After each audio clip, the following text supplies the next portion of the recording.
पहिले थोडी पार्श्वभूमी पूर्ण त्यांच्या काय डिटेल्स आहे तो आधी ऐकू आणि मग आपण तुम्ही बोला आणि मग पण निर्णय घेऊ त्याच्यावरती. होणार आहे गाड्यांना म्हणजे बसेस टॅक्सीज किंवा ऑटो रिक्षा आहे ना खासगी वाहन ऑटो रिक्षा तर आपण एक वेगळी व्यवस्था केली. तरी गाडी वेडी वाकडी चालवतोय विचित्र हातवारे करतोय दारू प्यायलेला आहे अशी काही त्याची तक्रार असेल तर तिला आपल्याला सांगायलाच पाहिजे की पॅनिक बटन बरोबर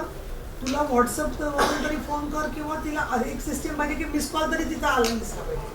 तर कळेल आणि गाडी नंबर आणि मिस कॉल गोष्ट अशी असते की ड्रायव्हर्सने ती डायरेक्टली पोलीस स्टेशनला घेऊन जावं तशा जातात काही ठिकाणी लाईट चालू असतात एसटीच्या मध्ये तसे नवीन कसं सुरू असतं जुन्या याच्यात असतं पण हे पॅनिक बटन एसटी मध्ये आहे कुठे मला सांगा लावलं कुठे लावले ते आता त्याच्यात नाही त्याच्यात तर एकच नाही तर भरपूर असतात दर 2 सीटामध्ये मी पण बघितलं मॅडम जिथे सीट असतात ना त्या सीटच्या राईट साईडला लावलेल्या आहेत. मार्ग काढू शकतो त्याच्यावर कुठलाही निर्णय घेण्याच्या आधी फक्त आपण अपडेट घेऊया वस्तुस्थितीचा की नक्की काय झालेलं आहे. महाराष्ट्रामध्ये हायकॉर्ट कमिटीत निर्णय घेतला की BSNL ही यंत्रणा